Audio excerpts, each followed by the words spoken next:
Hi, Gina Rideout here, certified health coach and doTERRA wellness advocate. Thank you so much for joining me.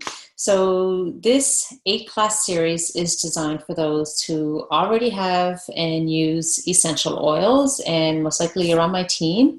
And we'll go beyond the basics and learn more deeply about various essential oils and how to use them. So this first class out of 8 is building a foundation of essential oil knowledge. So I want you to understand exactly how to use your oils. So first of all, they're all labeled for type of use. If you're unsure whether or not, what you can do with a certain oil, just look on the bottle and it will tell you there. We do have a quick reference chart that I'll show you. And the main issue is to be aware of is skin sensitivity and safety. And as I mentioned previously, you want to keep out of eyes, ear canals, and your nose.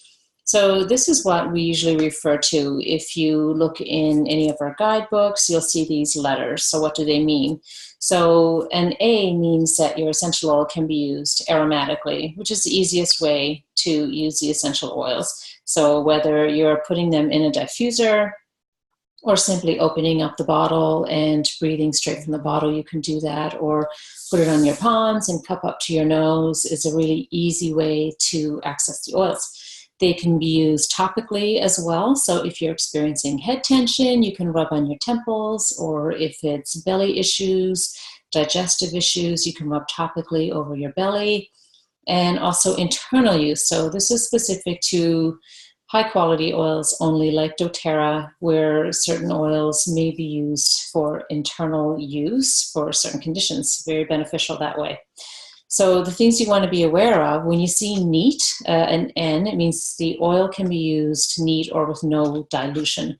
So I usually always dilute my oils anyway, just because it allows for it to be spread nice and evenly on the skin, and it prevents the oil from dissipating in the air. They're volatile, so they evaporate very quickly. The only instances where I might use it neat is, like I said, rubbing a little bit on your temples or behind the neck, or, for example, in the summertime, if the girls have a fly bite, say, and they've had a bad reaction and it's really itchy, I'll just touch a little bit of lavender on my finger and just touch it on those spots, and it takes away the itch and the sting almost immediately. So there are some issues sometimes where you can easily use neat, but I always recommend diluting anyway, which we'll talk about.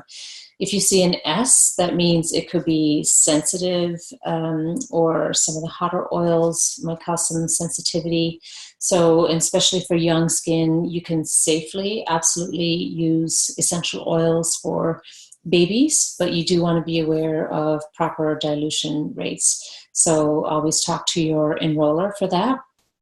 And a D means that this is an oil that you should probably dilute always. So examples of dilution ratios. So listed here, oregano, cinnamon, clove, thyme, cassia. These are considered hot oils, and if you put them on your skin, they might actually feel warm to touch and actually feel hot. So you want to make sure that you dilute these oils in particular. So these are examples of dilution ratios. So you want to have 7 drops of a carrier oil to 1 drop of oregano. Same with cinnamon, 4 drops of a carrier oil, like a fractionated coconut oil, to 1 drop of cinnamon. So when you're neutralizing essential oils, it's important to know what not to do and what to do. So essential oils are not neutralized or diluted by water. So say, for example, if you get one of these oils in your eye, and it stings, I guess our instinct would be to go and rinse our eyes with water. You don't want to do that with an essential oil. Oil and water, they don't mix. So what you would want to do is take a fractionated coconut oil, or if olive oil is all you have in your house, that's certainly safe to put in your eye. It's not going to harm you in any way. And that'll actually dilute the essential oil, and you'll feel much better. So carrier oils, which I've just mentioned a few times in case you're not aware. So something like an olive oil is a carrier oil, or a jojoba or avocado oil. All of those things can be carrier oils. I like to use a fractionated coconut oil, and it's all natural. It's readily absorbed into the skin. It provides a nice barrier. It doesn't clog pores. You can use the fractionated coconut oil. That means it stays liquid no matter what the temperature. I actually have a big vat of extra virgin organic coconut oil. I have one in my kitchen and one in my bathroom because there are just so many uses for it that I have it in both places. It's my makeup remover, it's my moisturizer, and of course, endless uses in the kitchen as well. And I just find it's not greasy. So when you use an olive oil, I find it's very heavy on the skin. And that's not the case with coconut oil. It's also colorless, odorless, and it won't stain or go rancid. So this is a fantastic carrier oil for essential oils, just to contain the oil so they don't evaporate and they rub nicely onto the skin. So why plants? So in a plant, essential oils perform many functions, and they are known to regulate plant growth. They regulate plant metabolism. They function as the plant's enzymes, and they build the plant's immune system. So understanding these functions will help us understand how essential oils can also support our body systems. So the function of the essential oil for the plant can also help the human body and support the human body as well. So for example, when a plant is cut, it produces an oleogum resin, or when a tree is cut, which initiates the healing in the plant. So for example, our frankincense comes from the Boswellia tree, and how they get it is they put a cut in the tree and the gum and resin will come out and initiate a healing. Similar to if we cut ourselves, if we cut our arm, say, we'll bleed and a scab will form. That is the healing process. So it's the same thing that's happening here. And then the resin is collected and then steam distilled, and the essential oils are extracted from that resin. So essential oils are smart. They absorb into the skin and body systems very, very quickly. They promote proper cell defense and integrity both inside and outside the cells. So a lot of medications cannot penetrate the cell wall. Essential oils can, and some of them are even known to cross the blood-brain barrier. Some ward off environmental and seasonal threats. So anyone with young families, certainly with myself, this is one of a big reason that I use essential oils. While other oils promote healthy circulation, for example, and enhance your mood. So we'll take a closer look at plants. As you know, there are many different parts of the plant. So flower, we've got the fruit of the plant, leaves, twigs, bark and wood, resin, seeds, and the roots. So these are all the areas where essential oils are extracted from the plant. And knowing the place of harvest is beneficial to understand what part of the body the essential oil will benefit. For example, when needing an oil for balance and stabilization, we want to go to a root or a rhizome oil. When needing an oil for supporting hormones, a seed oil will help. Flower oils are light and delicate, so choose this oil for clarity and focus. When we learn the part of the plant used to harvest the oil, we can look at our bodies and find connection to areas that will support. So just if you're interested more in that, in class number 8, we're going to look at essential science, and that will give more information on extraction and blending of essential oils. So I'm going to go over each of those areas that we discussed of the plant, and we'll, just as an example, we'll talk about one of these oils in each area. And hopefully that'll give you a nice overview of how to use essential oils. So looking at the fruit of the plant, citrus and berry oil, so we got bergamot, grapefruit, lemon, lime, wild orange, black pepper, juniper berry, all of these. You'll hear me say throughout the whole presentation, these are my favorite. Literally, they are all my favorites, kind of like children. So these oils are cleansing and strengthening, invigorating, uplifting. Citrus oils are uplifting for mood. I like to put lemon, lime, wild orange in my water because of the cleansing and detoxifying benefits. They're energizing. So we'll talk about bergamot. And bergamot fruit is actually not edible because the pulp is too sour. So this fruit is primarily cultivated for its essential oils. And it's known to, you can diffuse it for a sense of self-confidence. It's got a nice calming and soothing citrusy aroma. You can apply to the skin while showering and inhale deeply to experience bergamot's calming aroma while enjoying its purifying skin benefits. So that's a nice way to experience a lot of essential oils. So I do want to express caution when using any citrus oil. You want to avoid sunlight within 36 hours of topical application. Now, it is safe to put it on the skin in an area that will not be exposed to the sun, such as the bottom of the feet or under your clothing, or you can take internally as well. That is safe to do, but don't put bergamot or a citrus oil on your skin and then go out in the sun for the day, because you could end up with a bad burn. It's great for relieving or supporting any feelings of sad or anxious feelings. Bergamot is a fantastic oil to diffuse for that.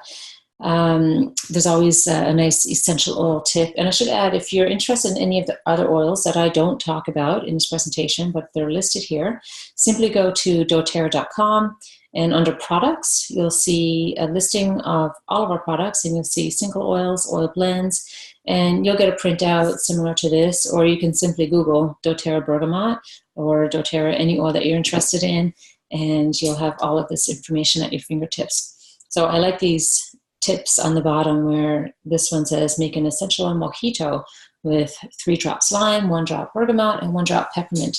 So I love using oils in my cooking and drinking. This is a fantastic tip. And it's great too because you don't have to have fresh limes, and I would prefer organic ones. And these oils come in so handy for that reason. So flower oils. So these oils are just, to me, they're luxury. They're divine.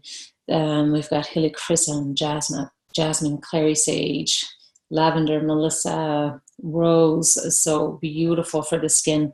Rosemary, ylang, Roman chamomile. So these are light and airy. They help with energy and focus. They're delicate and fresh. A lot of these oils, I like to make my own skin serums, and doTERRA has a skin serum called Immortelle. And you'll find a lot of these oils in that blend, such as rose and helichrysum and frankincense and myrrh and lavender. So helichrysum is the example I'm going to use today. So definitely an oil that's beautiful on the skin to help reduce the appearance of blemishes and the general appearance of your skin. Used in conjunction with a full body massage to promote vitality and energy and help promote a healthy metabolism, and can help with the appearance of wrinkles, stretch marks, and scars. So I know a lot of people who make their own serums after a C-section, or if you've had a surgery and you want to have a scar that you're concerned about, whether it's new or old, the oils, essential oils, can definitely help with healing. And helichrysum is definitely one that you want to have in your arsenal for that. Leaf oils. So when I look at all of these, I think of cooking. These are my cooking oils: basil, cilantro, lemongrass, marjoram, oregano, one of my favorites to put in dressings, dips, and sauces and things like that. So they're pure, they're uplifting, they're fresh. So the example here is marjoram. So marjoram is closely related to oregano and has very similar properties. And if you notice at the top here, you can see it'll explain exactly where the plant comes from. The extraction method describes the aroma of it and where it's sourced. So this one comes from Hungary. And marjoram is valued for its calming properties and has a positive effect on the nervous system. It's a fantastic oil to add to a soothing massage if you've got achy, tired muscles after a workout. Helps, similar to oregano, is amazing for supporting immunity and may promote healthy cardiovascular system function. So another essential oil tip, so use in your next recipe, that calls for dried marjoram. Usually 1 drop of essential oil is equivalent to 2 teaspoons of dried herbs. So I love having these in my kitchen, and especially when you don't have the spice it calls for, then the essential oils are very handy. And next are the twig oils. So we're talking about cypress, white fir, and not listed here is Siberian fir, which is actually the oil I'm going to discuss. Some of you may have white fir and may be aware that doTERRA did carry white fir, but as I mentioned in the membership overview, if you were able to take that in, doTERRA takes sustainability very, very seriously. And last year there were concerns with sustainability and white fir, so doTERRA discontinued that oil. So if you're fortunate enough to have some, you're very blessed. It's a beautiful oil. But instead, it was replaced with Siberian fir and is actually considered a bit of an upgrade. The chemical profile is almost identical to white fir, with the exception of limonene. You can diffuse Siberian fir overnight to enhance a nice deep sleep.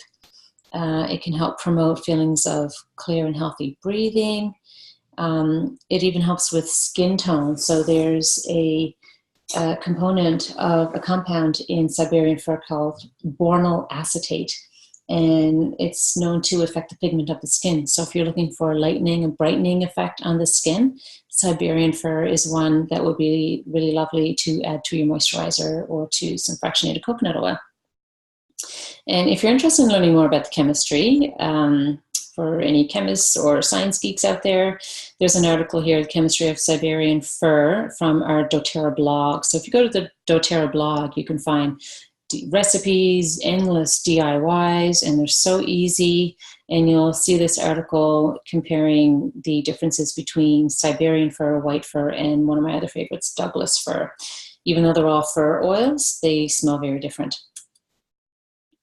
So next is the bark and wood oils. So lately I am so in love with Arbor Vitae. It's a bit of a stronger oil, but it's just so calming and grounding and balancing. I really, really am enjoying this lately. Birch, cassia, cedarwood is lovely, added to lavender for sleep. Cinnamon, sandalwood.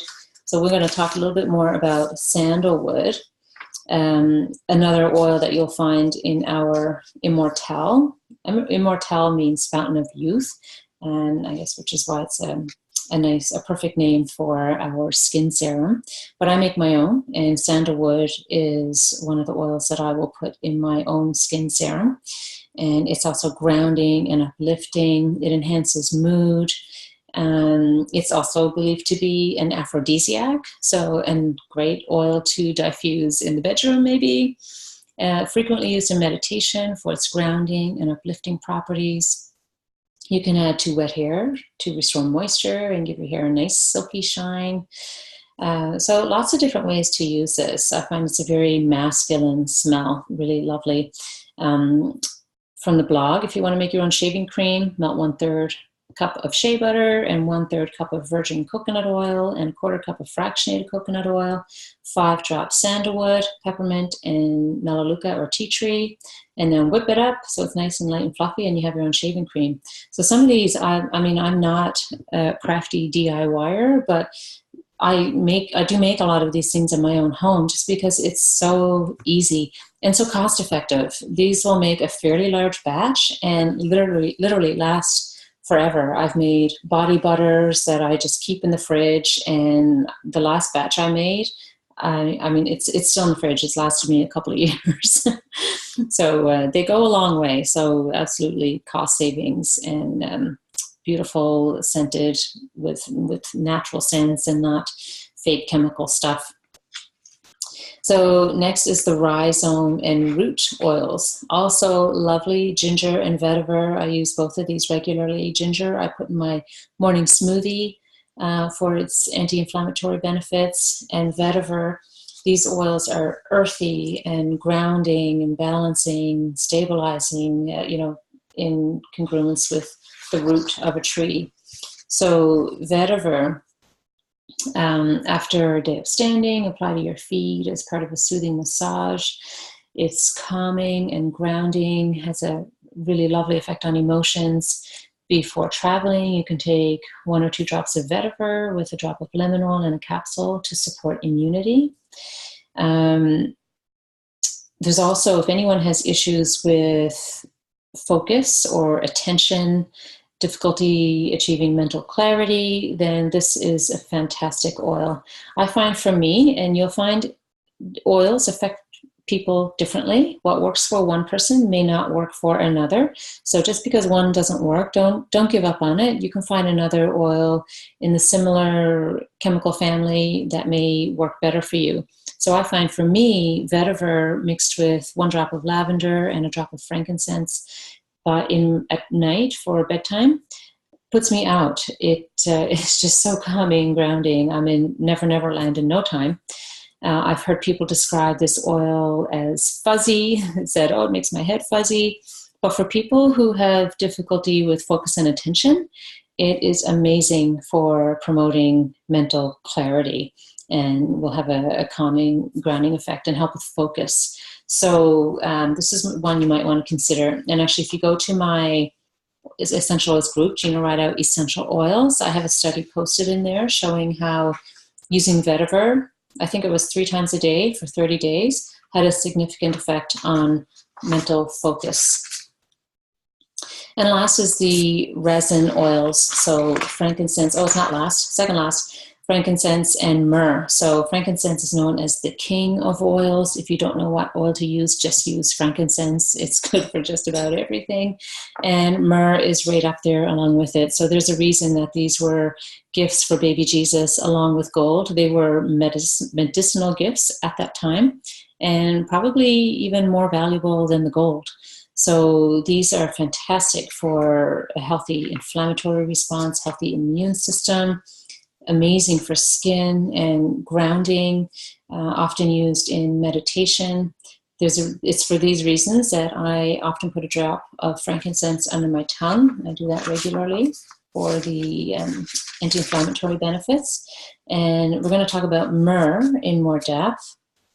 So it's described as a hot, smoky, herbaceous, woody, dry oil. And this is actually a very sticky oil. If you could see my bottle, I have trouble opening it sometimes because it's just all kind of gunky around the cap.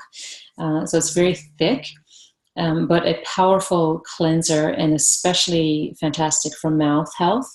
So if anyone makes their own mouthwash, which I do, I use On Guard, our protective blend. I might add an extra little bit of clove essential oil, which is also fantastic for mouth health, and myrrh as well.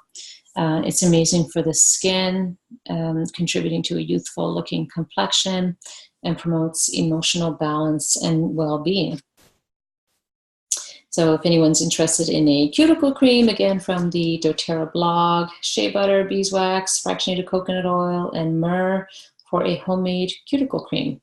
All kinds of stuff on the blog. So lastly are the seed oils. So we have cardamom, coriander, and fennel. And again, I'm thinking of my kitchen, but these oils support healthy liver function, help support the reproductive system, hormone and digestive support. So we will talk about fennel. And if anyone has smelled our digestive blend called Digesten or Zengest in Canada, people will often smell it and say, oh, it smells like licorice. That's the fennel that's in that blend. And this is actually absolutely fantastic for healthy digestion. If anyone has any belly issues, this is an oil to have. Fantastic for metabolic function, liver function, and circulation. And may also help support lungs and respiratory tract. You can apply to the skin as well for a calming and soothing effect. And this is a nice little tip here. Take a drop of fennel in your water or tea to help curb cravings. So if you have a sweet tooth, then this oil could help you as well. So that's pretty much it. So if you are interested in getting more of these oils in your home, I'll remind you, in case you missed the membership overview last week, the Loyalty Rewards Program, if you're planning on collecting these oils or using more and more of doTERRA products, you want to cleanse your home, you want to get rid of environmental toxins and move toward a cleaner environment, then doTERRA can help with that. And the loyalty rewards program is really the smartest way to get your products, because you can then earn products for free. So I'll explain it briefly. So you start at getting 10% back of your PV. PV is product volume, or the point system in doTERRA, and one PV is equivalent to about $1. And over every few months, if your PV exceeds 50 PV, you will increase to a maximum of 30% over the course of a year. And it's a great way because that adds up pretty quickly. So if every month you're ordering 100 PV, you're getting 30 points back into your account, which adds up. You can save it up or you can use it each time. You can get a lot with those points. So anything under 50 PV is perfectly fine as well. If there's a month where you may not want to order something, but if you're at 30% back, if you cancel your LRP, you will start back at 10% and lose any of your points. So I always tell people, make sure you use your points if you are going to cancel your LRP. But if you just want to skip a month, just go in and order something very small, like something you'll use, like a hand cream or a lemon oil. A lot of people go through lemon oil. And that will allow you to stay in the program, keep any points you have, and keep your percentage. Anything over 50 PV, you will continue to earn points and increase your percentage. And 100 PV allows you to earn commissions if you desire. If your order is 125 PV or more, you get the free product of the month. And you also get points for your shipping. So if you ship in Canada, that's 6 points. In the US, it'll be 13 points added to your account. So if you are interested in going a little further and getting your oils for free each month, you can take a look at the business, and how much time you dedicate is totally up to you. But just to briefly explain how it works. So if you enroll somebody, you get 20% back of their PV that they ordered for the first 60 days. Then we have the power of 3 bonus. So you have the opportunity to earn a $50, $250, or $1,500 bonus monthly. We also have uni-level commissions. This is a bit more in-depth, but what you need to know is that unique to doTERRA, we get paid the most amount on the most amount of people. So on our 7th level, we get a full 7%. A lot of other commissions are upside down to that. And being part of these leadership ranks allows you for further bonuses. So doTERRA gives back 7% of global profits to its wellness advocates, which can add up to really nice bonuses. And the rank of Premier is not listed here, but they are also part of that bonus. So that is pretty much it. Thank you so much for your time. I hope this was helpful and you learned a couple things. And stay tuned for the next class next week, which will be Daily Vitality. Thank you so much. Bye.